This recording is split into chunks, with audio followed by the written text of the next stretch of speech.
Okay, so let's start with work energy and power. इस particular chapter से हम लोग हमारी सीरीज ऑफ लेक्चर को कंटिन्यू कर रहे हैं और पिछले 4-5 लेक्चर्स से हम पोटेंशियल एनर्जी पर डिस्कशन करते आ रहे हैं and we have solved a lot of questions in this sequence. बहुत सारे अलग अलग वैरायटी ऑफ क्वेश्चंस को हमने डिस्कस किया। ये क्वेश्चंस ज्यादा करके ऐसे हैं जो हमें किसी पर्टिकुलर सिचुएशन को बताते हुए डिजाइन किए गए हैं एंड इसी तरीके के और ज्यादा स्पेसिफिक क्वेश्चंस हम लोग ग्रेविटेशन इस चैप्टर में हैंडल करते हैं, इलेक्ट्रोस्टैटिक्स इस चैप्टर में हम लोग ऐसे और ज्यादा क्वेश्चंस हैंडल करते हैं एंड सो ऑन। बट वो पर्टिकुलर टॉपिक से डील करते हुए होंगे और यहाँ पर जो हम पोटेंशियल एनर्जी के कैलकुलेशंस कर रहे हैं या क्वेश्चंस को सॉर्ट आउट कर रहे हैं, ये जनरल मैकेनिक्स के पॉइंट ऑफ व्यू में हम इसको देख रहे हैं। आज के लेक्चर में भी हम इस सीक्वेंस को कंटिन्यू करेंगे और इनफैक्ट कोशिश करेंगे कि हम इसे कंक्लूड कर लें, इसे खत्म कर लें। कुछ और selected type of questions, particularly chain से related problems, potential energy calculation with respect to hanging chain, इस तरीके के क्वेश्चन आज मैं आपको करवाऊंगा। Once we complete the article of potential energy, then we will continue with work energy theorem and conservation of energy, and then later on we will be again getting involving into certain different types of problems based on the conservation of energy. फिलहाल हमारा interest सिर्फ यहाँ पे potential energy के calculation का है। So for today let's begin with this particular question. इसमें आपने थोड़ा सा ट्रिक्स पे ध्यान देना है कि कैसे मैं उसे जनरलाइज कर रहा हूँ। एक बार आप आइडिया पकड़ लेते हैं, कैच कर लेते हैं कि यहाँ पे क्या हो रहा है, तो फिर उसके बाद हमें कोई फर्दर कैलकुलेशन के लिए कोई फर्दर तकलीफ नहीं होगी या हम कंफ्यूज नहीं होंगे।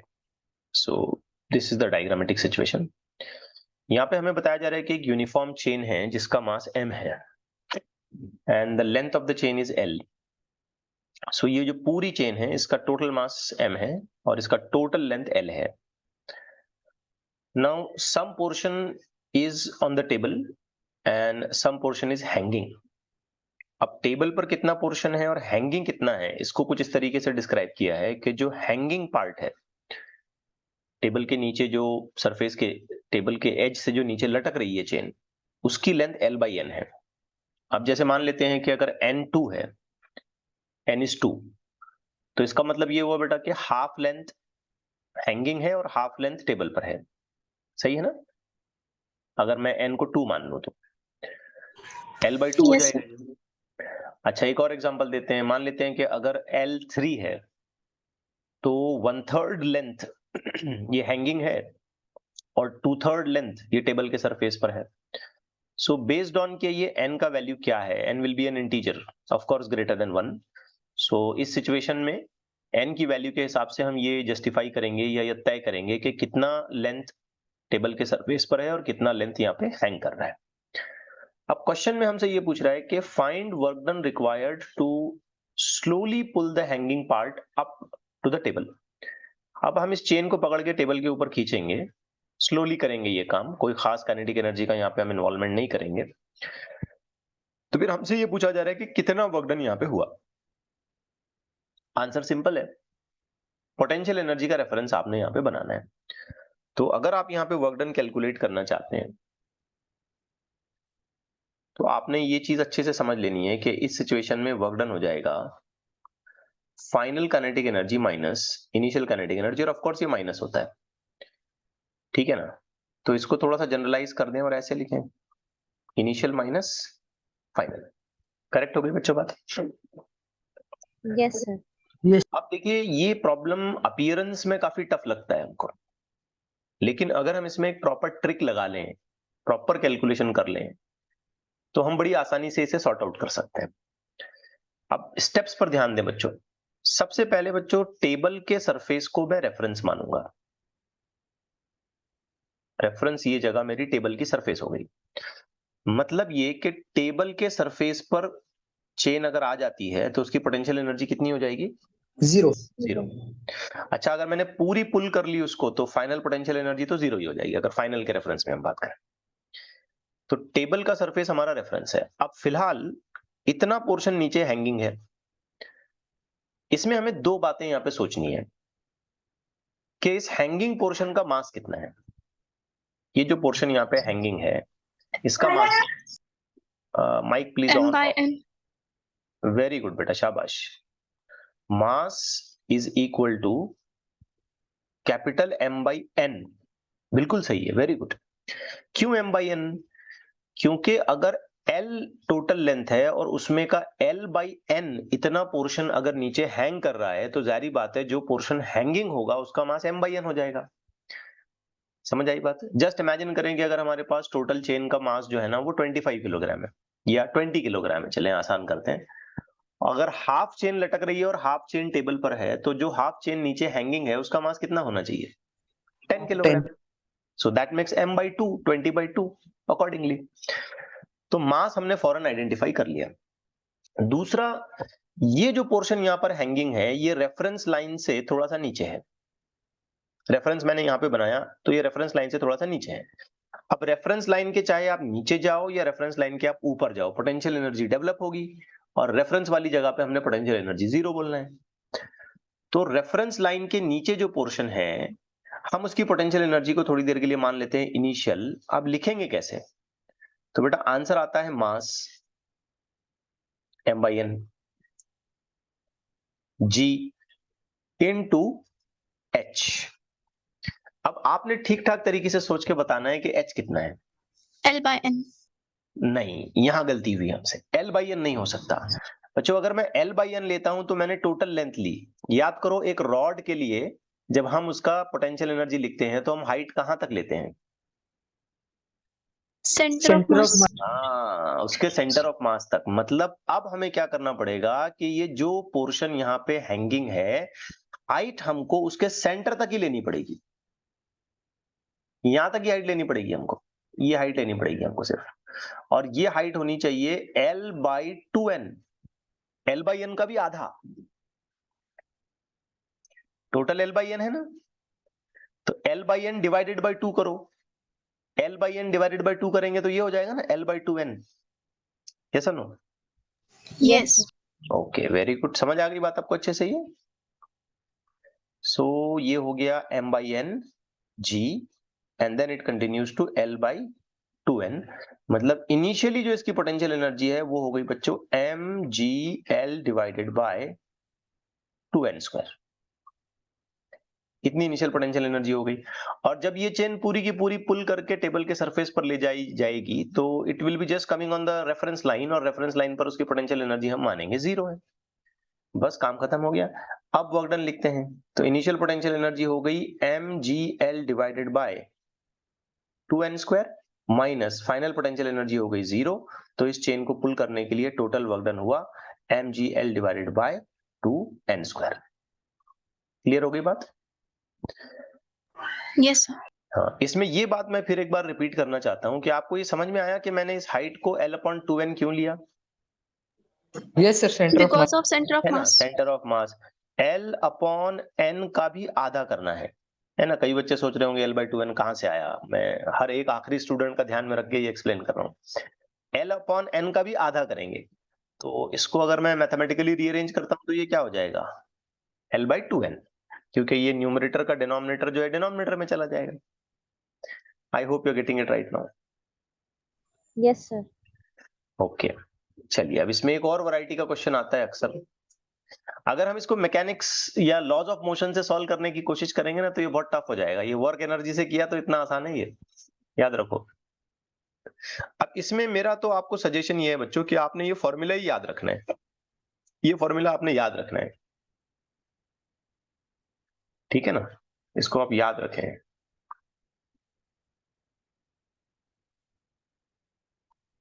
To be remembered. ओके, अब यहां देखें क्या बताया जा रहा है कि एक चेन है जो ऑलरेडी थोड़ी सी हैंगिंग कंडीशन में है।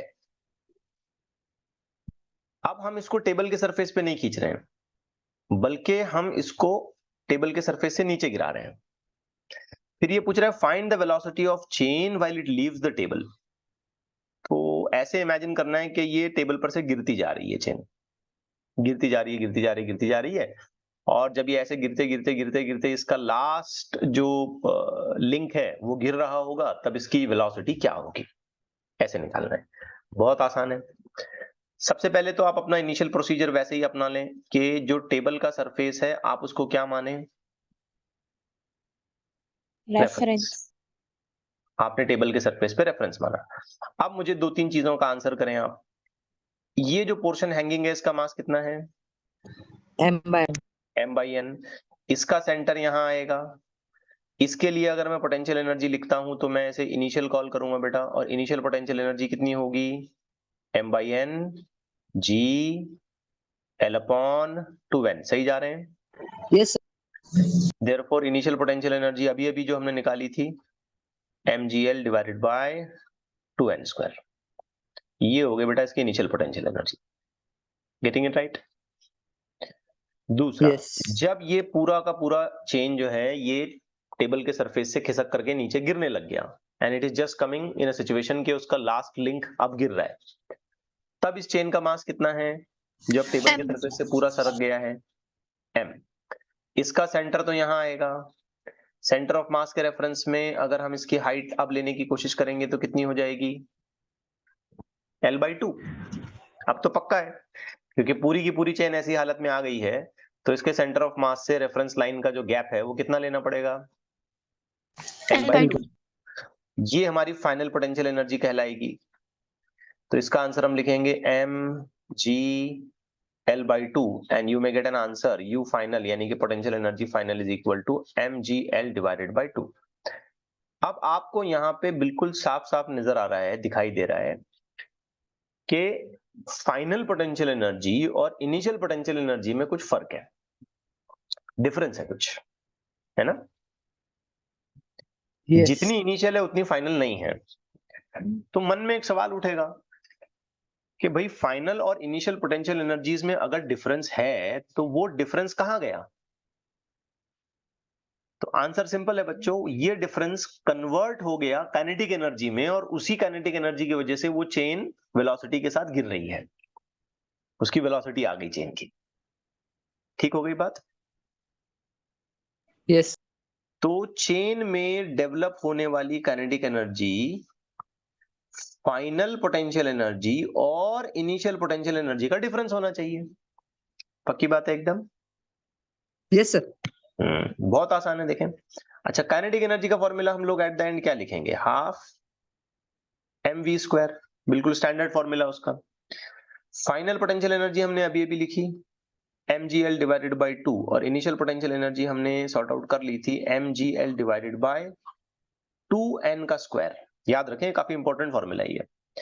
अच्छा, इसमें से हम नोटिस करेंगे बच्चों कि मास का फैक्टर पूरी तरीके से कैंसिल आउट हो जाता है, तो ये मैंने काट दिया।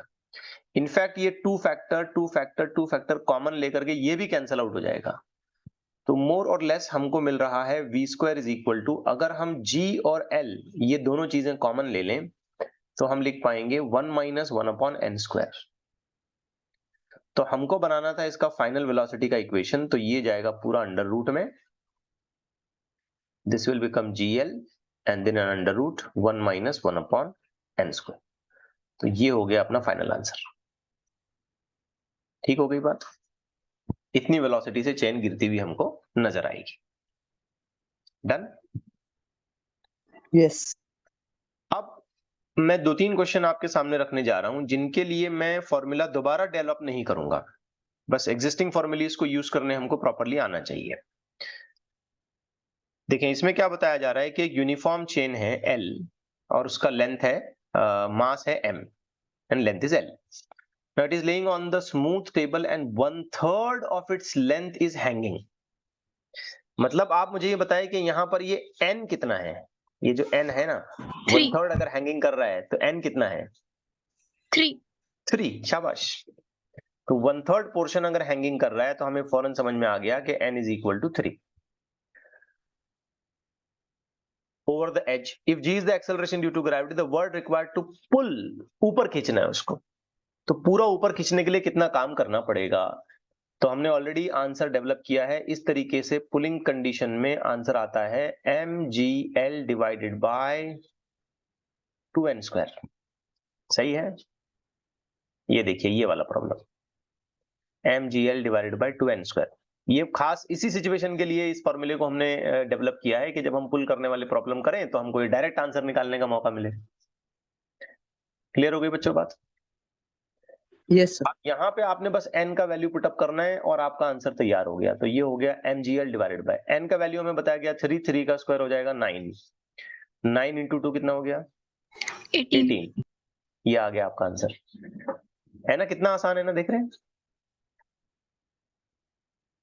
तो करेक्ट फॉर्मूले तक पहुंचना ही इंपॉर्टेंट होता है। एक बार हम करेक्ट फॉर्मूले तक पहुंच जाते हैं, so we can just easily get that answer done. आइए एक और देखते हैं। A chain is placed on a frictionless table with 1/4 is hanging। याद रखें यहाँ पे कितना हैंग कर रहा है, 1/4। 1/4 is hanging। ठीक है, तो मैं जरा इसको जल्दी से बोल दूं। अब n का वैल्यू कितना है यहाँ पे, 4. चेन की लेंथ भी बताई गई है हमको 2 मीटर, और चेन का मास भी गिवन है हमको, दैट इज 4 किलोग्राम। ठीक हो गई।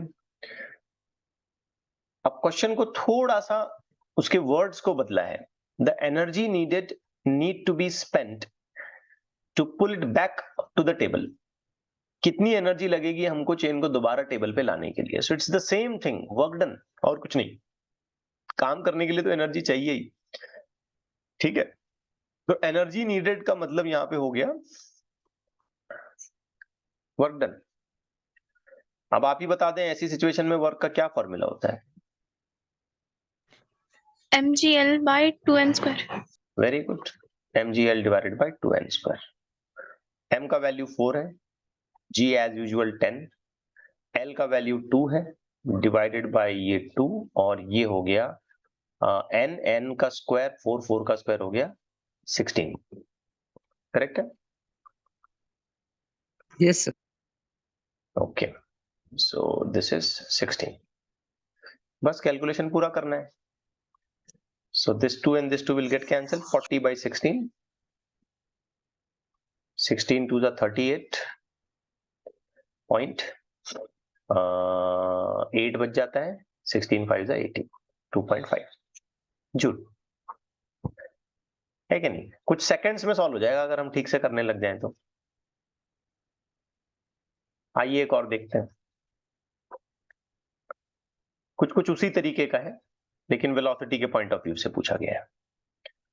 A uniform chain of length 2 meter is held on a smooth horizontal table so that half of it hangs over। अब फटाफट मुझे बताएं, लेंथ कितना दिया 2 metre, 2 meter. n is equal to 2, है ना? क्योंकि हाफ हैंग कर रहा है। Yes. हाफ हैंग करने का मतलब आधी chain l by 2। When it is released from rest, find the velocity with which it will leave the table। बहुत आसान है, इक्वेशन हम ऑलरेडी डेवलप कर चुके हैं। v इज इक्वल टू, क्या आंसर है, अंडर रूट में g l 1 minus 1/n²। Correct है? Yes, sir.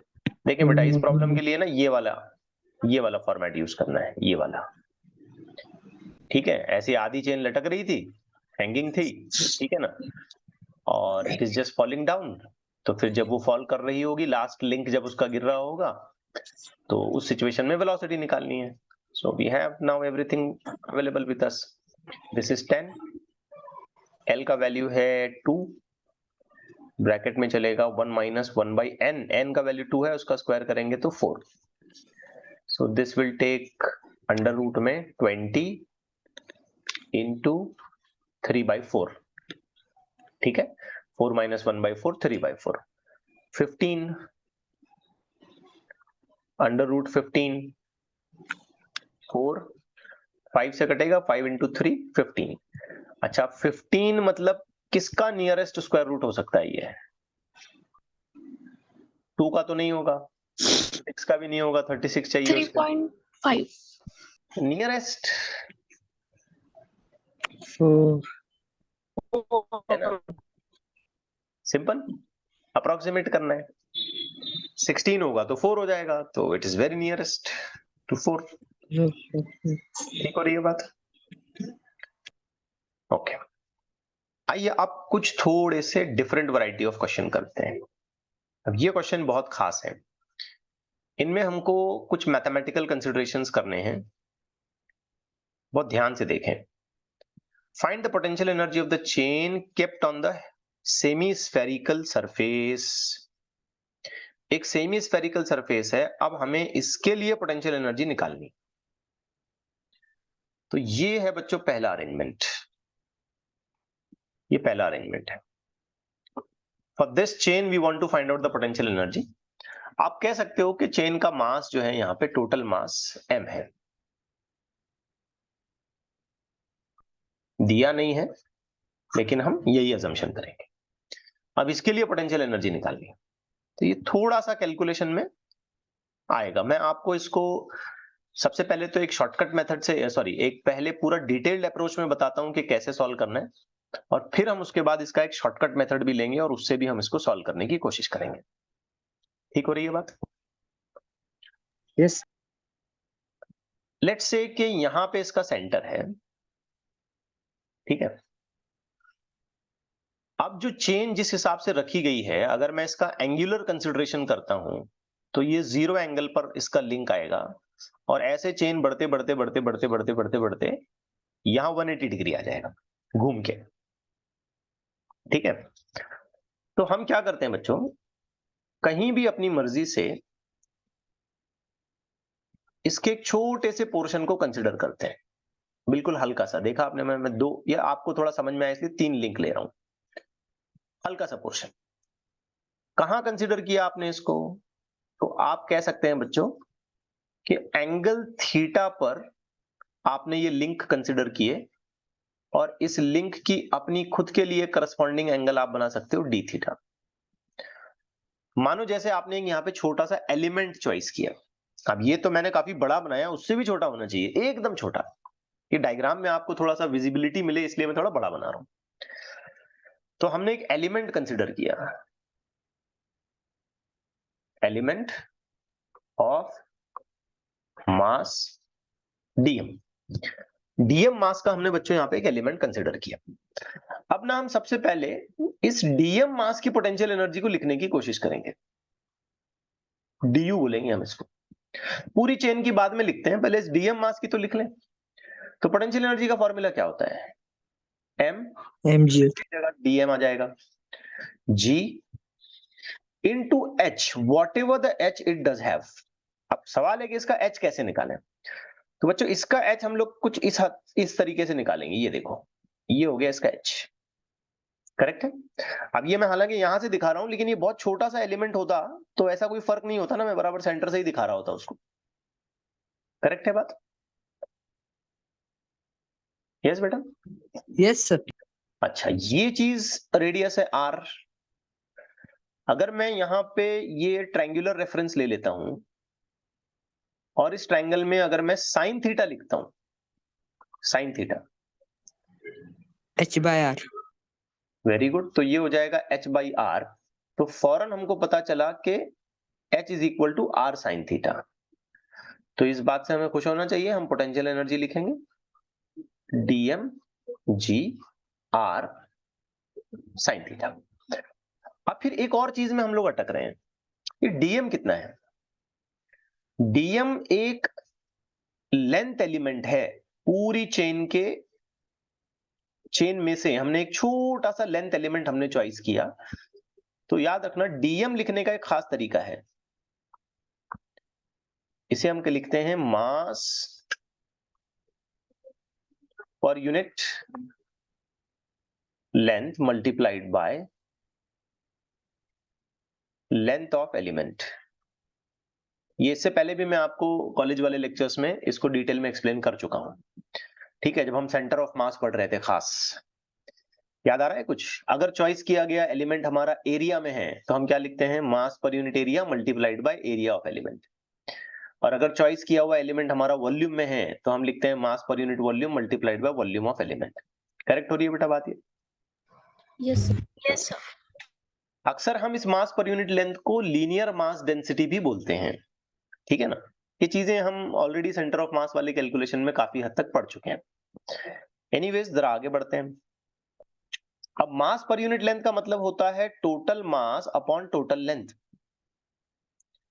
अब हम यहां फंस गए, टोटल लेंथ कहां से लाएं, टोटल लेंथ कहां से लाएं इसकी? तो आंसर सिंपल है बेटा, क्या ये एक सेमी सर्कल है पूरा? Yes. सेमी सर्कल के लिए Yes. लेंथ हो जाएगी पाई आर, सरकमफ्रेंस, क्योंकि पूरे सर्कल का सरकमफ्रेंस लेंथ कितना होता है 2 पाई आर, तो आधे सर्कल का कितना होगा पाई आर। सही जा रहे हैं? Yes. लेंथ ऑफ एलिमेंट, अब ये जो एलिमेंट है यहाँ पे इसका लेंथ कैसे लाएं?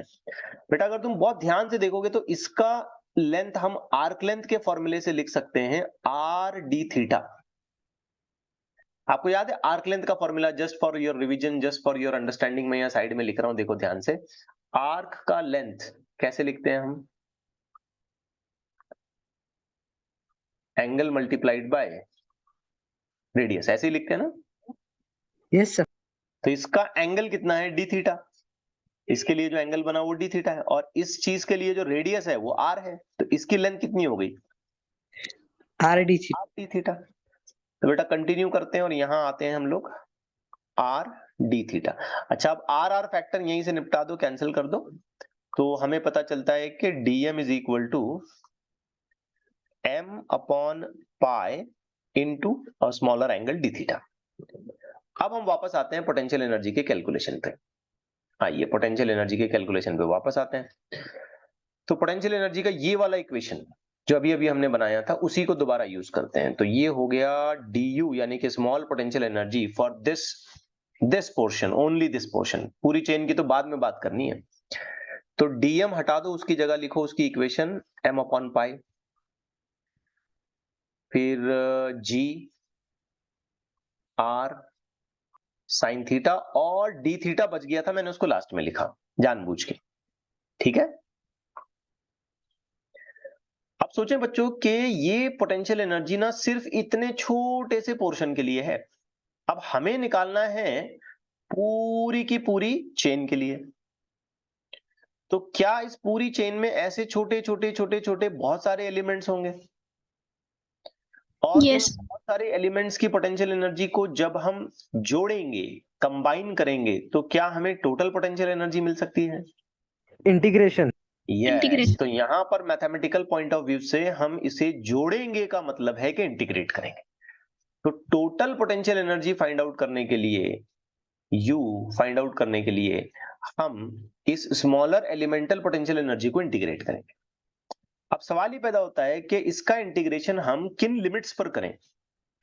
तो बच्चों जब अगर हमें इस लिंक से शुरू करता हूं तो यहां करस्पॉन्डिंग एंगल कितना होना चाहिए? 0। ये एंगल बढ़ते बढ़ते बढ़ते बढ़ते बढ़ते बढ़ते यहां कितना हो जाएगा? 90। 90 degree. और ऐसा बढ़ते बढ़ते बढ़ते बढ़ते ये ऑन द अदर साइड पहुंचने पर कितना हो जाएगा? 180 degree. 180. 180। मतलब हमें पता चला कि हम लिमिट इसकी लगाएंगे जब चेन का लिंक 0 पर था और लास्ट लिंक जब 180 पे है, यानी कि पाई पर। क्लियर हुई बेटा बात? Yes.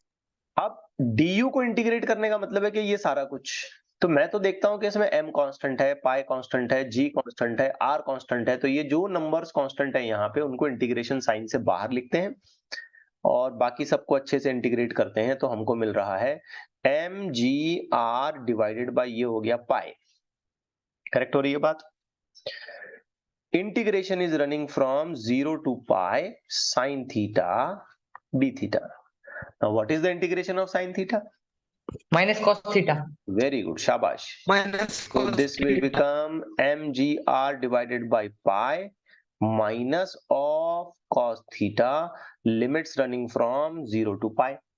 Now put up upper limit minus lower limit. So this will become mgr divided by pi minus cos of pi minus minus plus cos of 0. What is cos pi?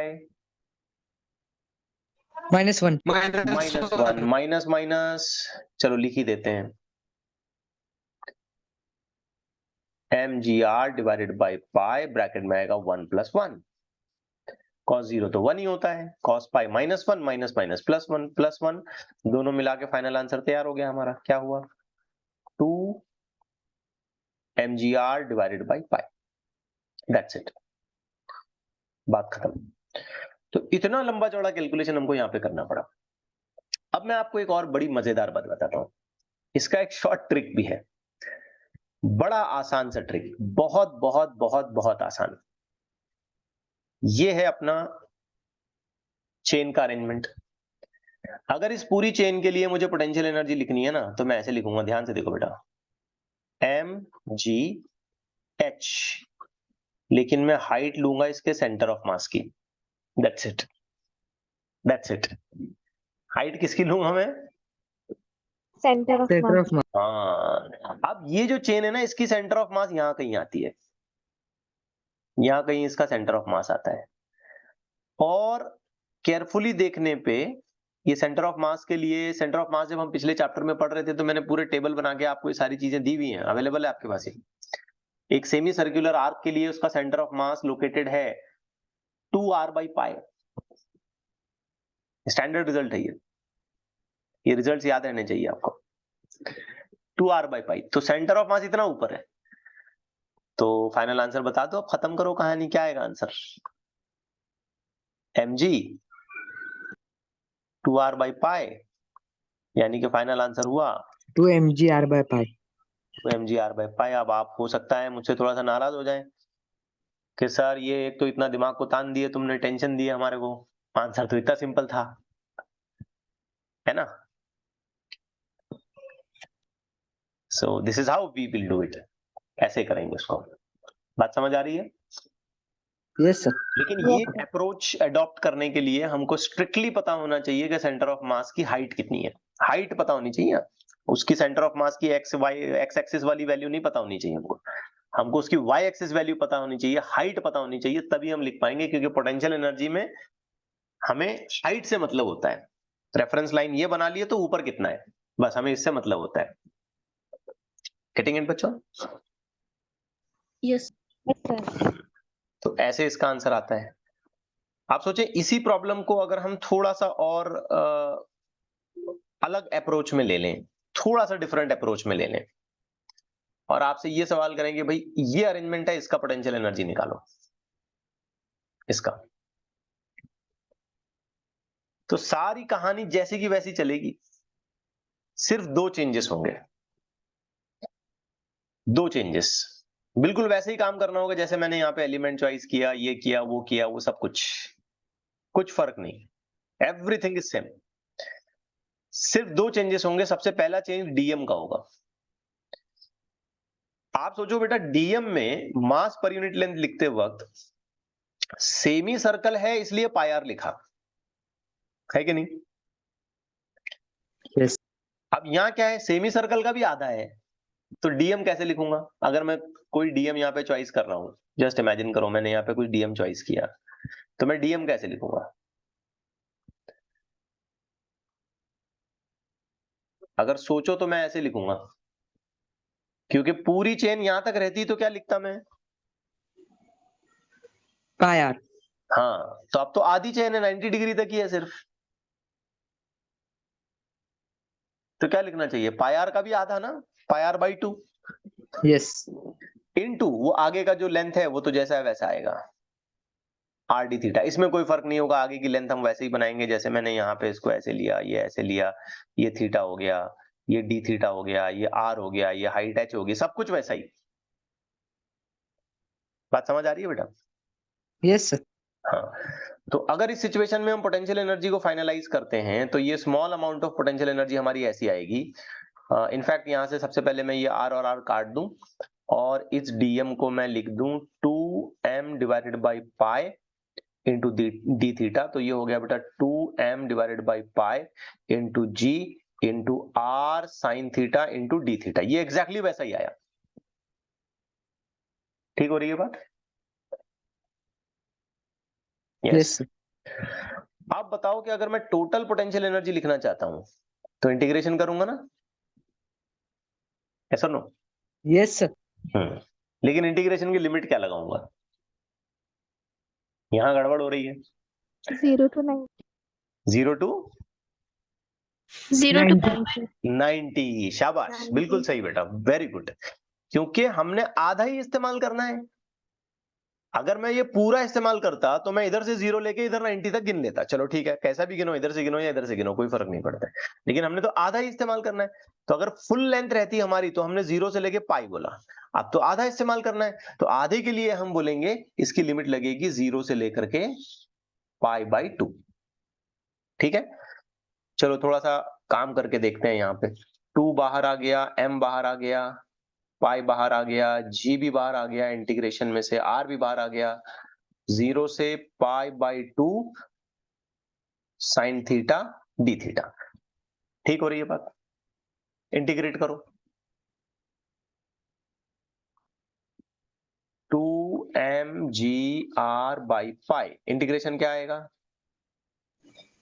Minus cos 0 से π/2। 2mgr/π, ठीक है, minus cos of pi plus cos of 0, sorry π/2 plus cos of 0। सही जा रहे हैं? Yes sir. Cos π/2 कितना हो जाएगा? 0। 0 कॉस 0 कितना होगा? 1 1। तो फाइनल आंसर क्या आया? +1। 2mgr/π, ब्रैकेट +1 है। तो अब ये थोड़ा चौंकने वाली बात है। आप बोलेंगे सर ये तो वही आंसर आया जो पहले आ रहा था। हाँ वही आंसर है, कोई दिक्कत नहीं है। देखो, अगर पूरी चेन है तो उसका सेंटर ऑफ मास इधर है बीच में। अगर आधी है ना तो उसका सेंटर ऑफ मास बीच में से थोड़ा हटके इधर जाएगा, थोड़ा हटके इधर जाएगा, लेकिन उसकी करस्पॉन्डिंग हाइट अभी भी उतनी ही होगी। करस्पॉन्डिंग हाइट उतनी ही होगी बेटा, समझ रहे हो बात? Yes sir. देखो ये डायग्राम देखो, पूरी चेन का सेंटर ऑफ मास ये हाइट पे है। तो अगर सिर्फ इसके आधे का अगर मैं कंसीडर करता हूं तो ये पोर्शन इधर इधर शिफ्ट हो जाएगा। ऑफ कोर्स एक्स की भी कुछ वैल्यू आएगी, लेकिन एक्स की वैल्यू हमारे पोटेंशियल एनर्जी के कैलकुलेशन में कोई चेंज तो नहीं कराती ना। पोटेंशियल एनर्जी पूरी तरीके से किस वैल्यू पर डिपेंड कर रहा है? हाइट पे। तो सेंटर ऑफ मास आधी चेन का निकालेंगे तो ये इधर शिफ्ट होगा, और अभी भी ये 2r/π ही होगा। बची हुई आधी का निकालेंगे तो इधर आएगा, फिर दोनों का मिला के बीच में ऐसा। तो अभी भी इसकी हाइट के हिसाब से अगर मैं बात करूंगा तो अभी भी इसकी हाइट इधर ही आएगी। समझ रहे बच्चों? Yes, sir. ये सेंटर ऑफ मास हो गया। और अगर मैं as per that particular calculation लिखने की कोशिश करता हूं सेंटर ऑफ मास वाले फॉर्मूले से, तो हम लिख सकते हैं कुछ ऐसे, potential energy is equal to mgh, लेकिन h क्या होना चाहिए? Centre of mass. तो फॉर्मूला डायरेक्ट है, mgh का वैल्यू 2r, तो ये r बाद में, ये 2 पहले, डिवाइडेड बाय पाई। देख लो, अभी हमको पता होना चाहिए कि सेंटर ऑफ मास कहाँ है। अगर सेंटर ऑफ मास कहाँ है हमको ये पता है तो फॉर्मूले में, मतलब ये पूरे इंटीग्रेशन ये सब धरे के धरे रह जाते हैं, इसका कोई सवाल ही नहीं पैदा होता है। एज इट इज, खत्म, ऐसे होगा। गेटिंग इट राइट बेटा? यस। आइए अब थोड़ा और आगे बढ़ते हैं। एक दो और क्वेश्चंस हैं, देखते हैं। वैसे लेकिन आपको इंटीग्रेशन का पूरा मेथड भी समझ में आ जाना चाहिए। ऐसा नहीं कि आपने बस ऐसे ही कर लेना है, इंटीग्रेशन का मेथड भी आपने प्रॉपरली अंडरस्टैंड करना है। Find the gravitational potential energies in the following situations. Assume the ground as the reference potential energy level. तो पहली सिचुएशन एक थिन सी रॉड है, मास m, length l, kept at an angle theta with one end touching on the ground. ये तो बहुत आसान है। Potential energy लिखने के लिए हम क्या करेंगे? mgh, लेकिन h किसका? सेंटर ऑफ मास का। सेंटर ऑफ मास इधर है, ये गैप कितना है? l/2। ये हाइट कितनी है? h। अगर हम यहाँ पे ट्रिग्नोमेट्रिक एप्लीकेशन करने लग जाएं तो ये हो जाएगा sine of theta is equal to h divided by l/2। h is equal to L/2 sin theta, तो पोटेंशियल एनर्जी हो गई mg L/2 sin theta. I think इससे पहले ये वाला प्रॉब्लम मैंने आपको सॉल्व कराया है, ठीक है। Yes. हाँ, अब थोड़ा सा टफ प्रॉब्लम आ रहा है। आज के लेक्चर का ये सबसे टफ प्रॉब्लम मानो तो भी चलेगा, कोई प्रॉब्लम नहीं, कोई मतलब उसमें दो राय नहीं है। ये देखो, a flexible rope of mass m and length L is placed on a smooth hemisphere of radius r। पूरी भी नहीं है नीचे तक, 1/4 भी नहीं है, क्या भी नहीं, आड़ा तिड़ा बीच में रख दिया। लेकिन ये जरूर बोला है कि इसका लेंथ जो है वो L है, टोटल रस्सी की जो लेंथ है वो L है, ये जरूर बोला है। अब इसका सेंटर ऑफ मास निकालने का है, कैसा काम करने का। इसमें सबसे पहले मैं ये जानना चाहता हूं कि ये मैक्सिमम कितना एंगल बनाता है, ये सबसे पहला काम आप पूरा करें। तो इसके एंड से सेंटर पर एक लाइन ज्वाइन करते हैं और इस एंगल को बोल देते हैं एंगल फाई, ठीक है। अगर आप केयरफुली ऑब्जर्व करते हैं बच्चों, तो L is equal to phi into r हो जाएगा, करेक्ट है। Yes, sir. फॉर्मूला बेटा, आर्क लेंथ का formula 7th 8th 9th 10th लगातार पढ़ते आ रहे हैं हम। Arc length Yes, is sir. Equal to angle multiplied by radius. तो इसका जो मैक्सिमम एंगल बना ना बच्चों, वो बना L/r। अब इसे हमें पहले सॉर्ट आउट करना पड़ा। अगर ये चीज पूरा नीचे तक दी गई होती तो मैं कुछ सोचता ही नहीं, नीचे तक यहां तक ये टच करता ना, तो मैं सीधा सीधा इस वाले आंसर पे आ जाता, सीधा सीधा ये वाले आंसर पे आता मैं। लेकिन ये बीच में रुक गया ना, तो हमको सबसे पहले इसके लिए ये पता करना पड़ा कि इसका मैक्सिमम एंगल कितना है पूरी लेंथ के हिसाब से। अगर इस जगह को मैं 0 एंगल मान रहा हूं, देखो बेटा, इस जगह पे अगर मैं 0 एंगल मान रहा हूं, तो इस जगह पे एंगल फाइनली कितना हो जाएगा, L/r। Getting it? Yes, sir. Yes, angle sir. लिखने का एक अंदाज हो गया अपना, एक तरीका हो गया एंगल लिखने का। नहीं तो तुम परेशान होने लग जाएंगे, सर एंगल है तुम L/r लिख रहे हैं, ऐसा कैसा। तो आर्क लेंथ का फॉर्मूला लगा रहा हूं, उससे मैं एंगल ढूंढ रहा हूं। Getting it? Yes, sir. Yes. Yes, अब sir. हमको उसी अप्रोच में काम करना है जैसे हमने अब तक किया। अब यहाँ कोई हमको पता ही नहीं है इसका सेंटर ऑफ मास कितना है, कहाँ आ रहा है। हालांकि इसके शॉर्टकट्स हैं, लेकिन वो और ज्यादा कॉम्प्लिकेटेड हो जाएंगे। इसके शॉर्टकट्स मैं आपको बता सकता हूँ, सेंटर ऑफ मास यहाँ कहीं तो भी आएगा इसका। अगर मैं ढूंढने लग जाऊं इसका सेंटर ऑफ मास, तो यहाँ कहीं आ जाएगा। फिर मुझे उसका y कोऑर्डिनेट निकालना पड़ेगा और उससे मैं काम कर सकता हूँ। लेकिन ठीक है, हम इंटीग्रेशन वाला मेथड लेते हैं इसमें सीधे सीधे। तो इस डायग्राम को मैं और एक बार आपके सामने रखता हूँ और ध्यान से देखेंगे कैसे काम कर रहे हैं। सबसे पहले बच्चों हम इसकी एक छोटी सी लेंथ एलिमेंट चॉइस करेंगे।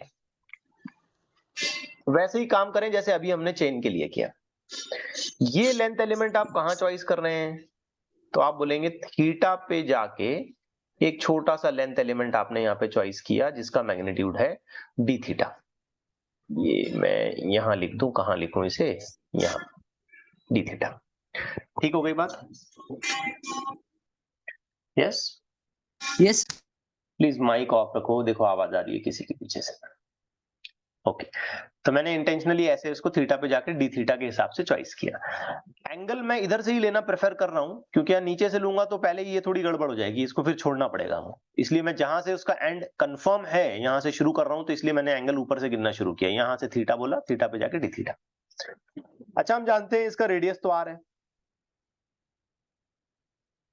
इसका रेडियस आर है। तो सबसे पहली चीज बच्चों आप ये बताओ कि इसकी लेंथ कितनी है,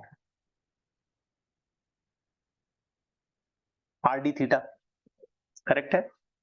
Yes, sir. Yes. इतने पोर्शन की कैसे कैसे arc length is equal to angle multiplied by radius. तो खाली इतने पोर्शन का एंगल कितना है, डी थीटा, और उसका रेडियस कितना है, R. तो इसकी लेंथ हो गई आर। अब सबसे पहला काम हम ये करेंगे कि अगर हमने इस एलिमेंट के मास को डीएम बोला है, तो हम डीएम कितना है वो लिखने की कोशिश करेंगे। आप रिकॉल करें, फॉर्मूला क्या था अपना, mass per unit length multiplied by length of element. अब इस बार मास को सीधे सीधे m बोला है, लेंथ को l बोला है, कोई टेंशन नहीं, बाकायदा गिवन है हमको, इसका लेंथ l है और इसका मास m है। लेंथ ऑफ एलिमेंट कितना है बेटा? Length of element r d theta, getting it? Yes. हाँ, अब हम इसकी पोटेंशियल एनर्जी लिखेंगे, छोटे से जो ये लेंथ एलिमेंट आया ना, इसकी पोटेंशियल एनर्जी लिखेंगे, पीई ऑफ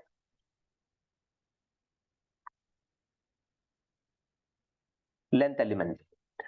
ठीक हो रहा है आपको? स्क्रीन पे ये साफ साफ दिखाई दे रहा है ना? छोटे तो नहीं हो रहे वर्ड्स? No, sir. तो potential energy of that small length element अगर आप लिखने की कोशिश करोगे तो ये आ जाएगा dmgh। अब हमारी गाड़ी आगे फंस गई यार, h कैसे निकालें? तो h तो ये है,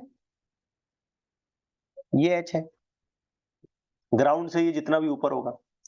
तो यहां मैं इसकी डायग्राम आपको समझाने की कोशिश करता हूं, जरा अच्छे से फील करें। ये छोटा सा लेंथ एलिमेंट है, ठीक है ना बेटा? ग्राउंड से ये इसकी हाइट निकालने की कोशिश कर रहे हैं हम, तो ये h है, ठीक है, ये h है। यहां मैं बड़ा इसलिए बना रहा हूं ताकि डायग्राम हम बना पाए, एक्चुअली में बहुत छोटा होता है। तो ये h है, ठीक है। इस लेंथ एलिमेंट के लिए ये लाइन अपनी ऐसे नीचे जा रही थी सेंटर पे, इधर जा रही थी ये सेंटर पे, और ये वर्टिकल ऐसा था अपना, ये वर्टिकल, ये चीज वर्टिकल। तो यहां वाला एंगल कितना था बताओ?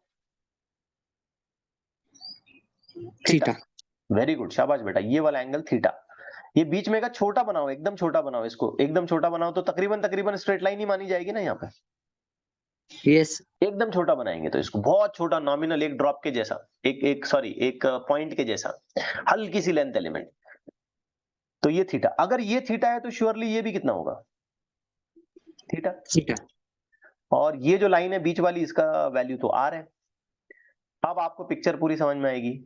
एच निकालना है तो आपने ये ट्रायंगल यूज करना है, ये वाला दिखा आपको?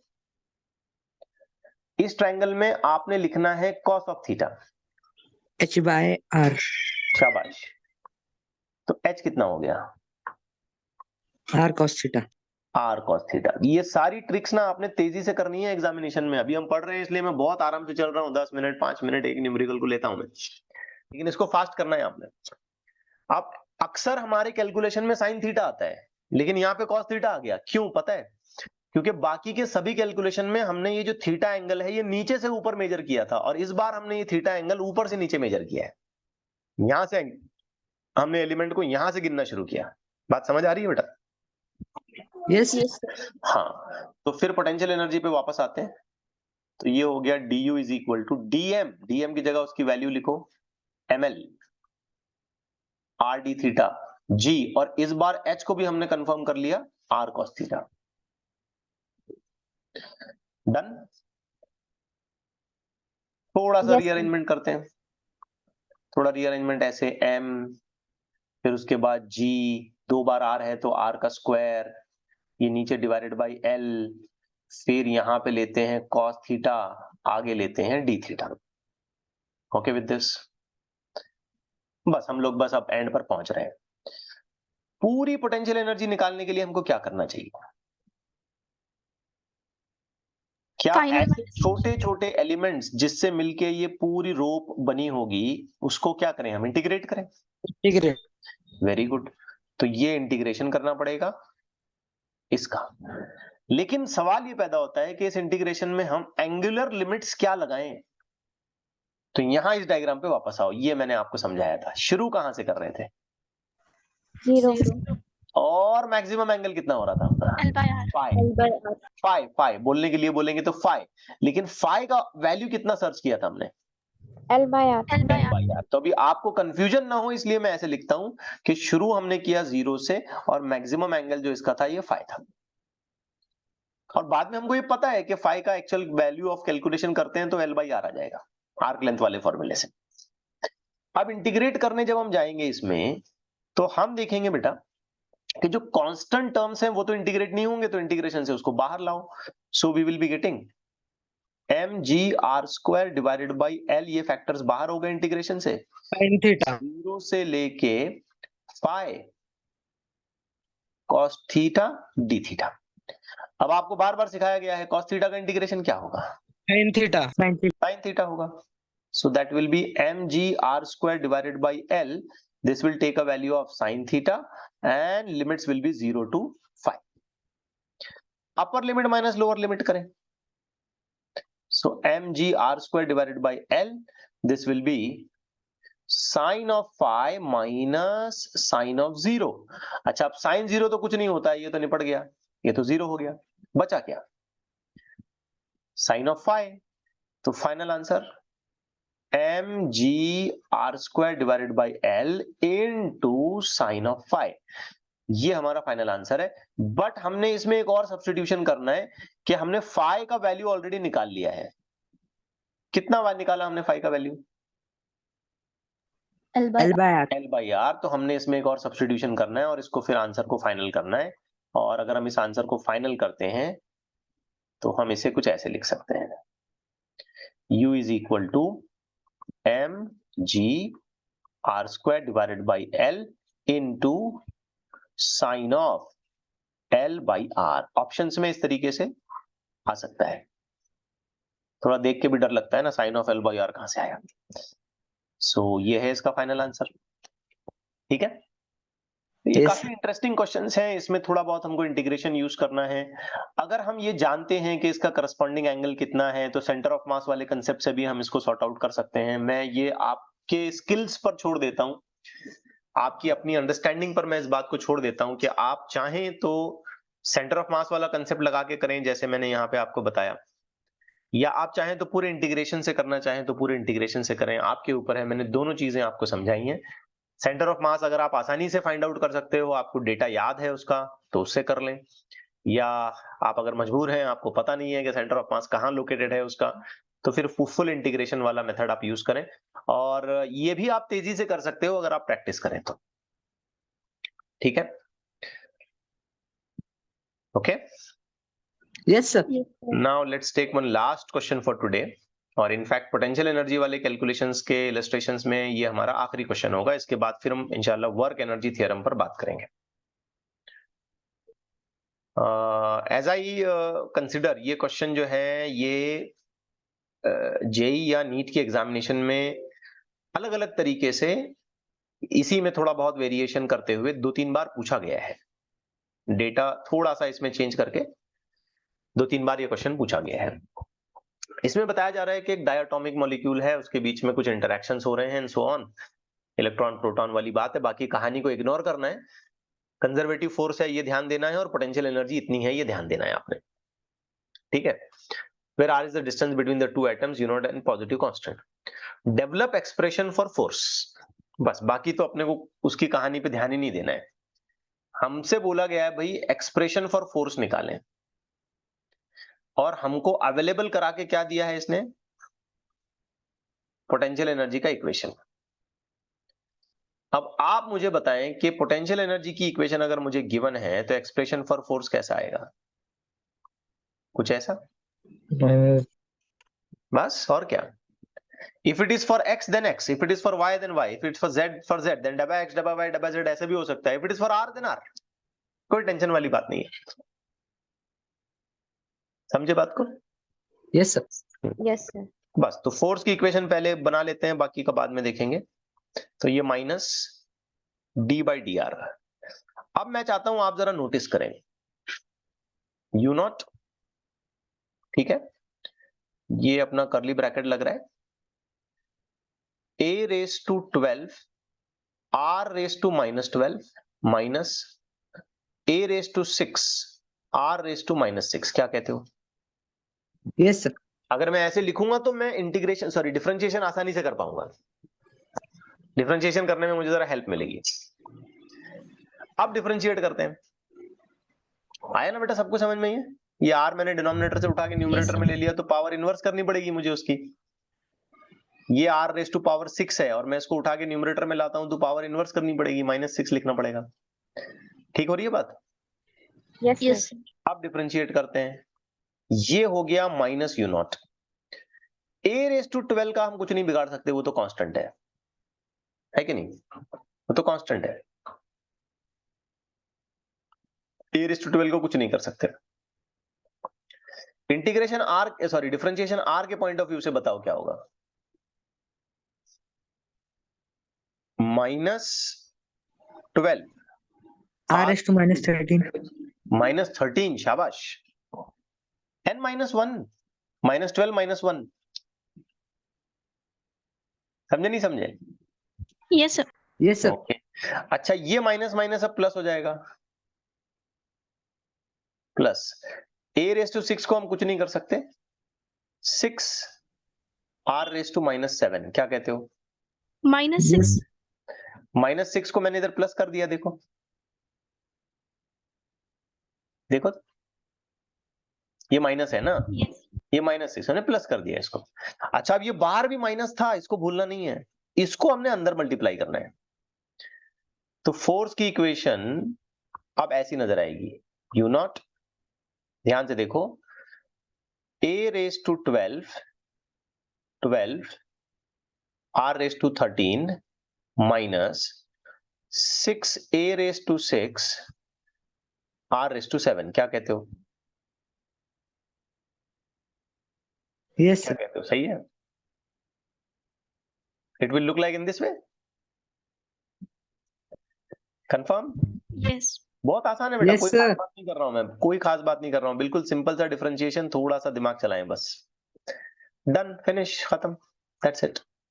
अच्छा, अब इसने एक और चीज पूछी, क्वेश्चन पूरा पढ़ो, अभी तो हमने खाली एक्सप्रेशन फॉर फोर्स निकाला, इसने एक और चीज पूछी हमसे कि इक्विलिब्रियम सेपरेशन क्या होगा, इक्विलिब्रियम में आर का वैल्यू क्या होगा, अगर इक्विलिब्रियम आ जाता है तो आर क्या होगा। तो आप मुझे बताओ कि इक्विलिब्रियम का क्या मतलब होता है पहले तो। Force will be 0. शाबाश, फोर्स 0 हो जाएगा, ये कहानी आपने अच्छे से दिमाग में बिठानी है। For equilibrium F will be taken as 0। अगर मैं ये इक्वेशन F की यूज करता हूं और उसकी जगह पे F की जगह पे 0 लिखता हूं, तो I have 0 is equal to u naught 12a raised to 12 divided by r raised to 13 minus 6a raised to 6 divided by r raised to 7। अच्छा, ये 0 के डिनोमिनेटर में ये u नॉट चला जाएगा, वो भी 0 हो जाएगा, सही है। फिर यहां दो टर्म बचेंगे, दोनों में से एक को इक्वालिटी के उधर ले जाओ, दूसरे को इक्वालिटी के इधर ले जाओ, दोनों माइनस वाले टर्म हो जाएंगे, दोनों का माइनस माइनस भी कैंसिल हो जाएगा, मतलब एट द एंड हमको ये मिलेगा 12a raised to 12 divided by r raised to 13 is equal to 6a raised to 6 divided by r raised to 7। क्या कहते हो? Yes, sir. अब a raised to 6 यहां से पूरा कैंसिल होगा, ये 12 पावर कैंसिल होके 6 बचेगी, 6 यहां से पूरा कैंसिल होगा, ये 12 कट होके 2 बचेगा, r raised to 7 यहां से पूरा कैंसिल होगा, ये 13 पावर कट करके यहां बचेगी 6 पावर, करेक्ट है, सही किया। Yes. तो क्या क्या बचा, 2 a raised to 6 divided by r raised to 6, यहां सब कैंसिल हुआ, यहां बचा 1, एवरीथिंग गॉट कैंसिल, तो बच गया 1। तो फाइनल इक्वेशन क्या बनी, r raised to 6 is equal to 2 times of a raised to 6, correct है। अब हमारा फाइनल आंसर आ रहा है r is equal to 2a, लेकिन 2 की पावर 1/6, देख लो, Yes, sir. 2 की पावर 1/6 कैसे आई, समझा सबको? Yes, Yes, sir. पावर 6 से सब तरफ डिवाइड कर देंगे, ऐसे मानो, या पावर 6 हटाना है हमको, तो ये 1 कर दिया पावर, ये पावर भी 1 कर दी, यहाँ 2 की पावर 1/6 हो गई। तो ये हो गया हमारा मिनिमम सेपरेशन या सेपरेशन फॉर इक्विलिब्रियम। केमिस्ट्री में पढ़ते हैं ना आप, हाइड्रोजन एटम बनते वक्त एक इक्विलिब्रियम पोजीशन पर, दोनों हाइड्रोजन मॉलिक्यूल बनते वक्त दोनों मॉलिक्यूल एक पर्टिकुलर सेपरेशन पर आ जाते हैं, जहां उनकी पोटेंशियल एनर्जी मिनिमम हो जाती है, वो एक स्टेबल इक्विलिब्रियम में चले जाते हैं, सो ऑन, लंबी चौड़ी कहानी है उसकी। केमिस्ट्री की एटॉमिक स्ट्रक्चर चैप्टर में भी आप पढ़ते होंगे। बहरहाल हमको इससे फिलहाल कोई लेना देना नहीं है, हमको सिर्फ ये काम करने आना चाहिए, इस स्टेज पर हमको ये प्रोसेस पूरा करने आना चाहिए। हो गया ठीक? Yes, sir. Yes. तो रुक जाए फिर आज के लिए।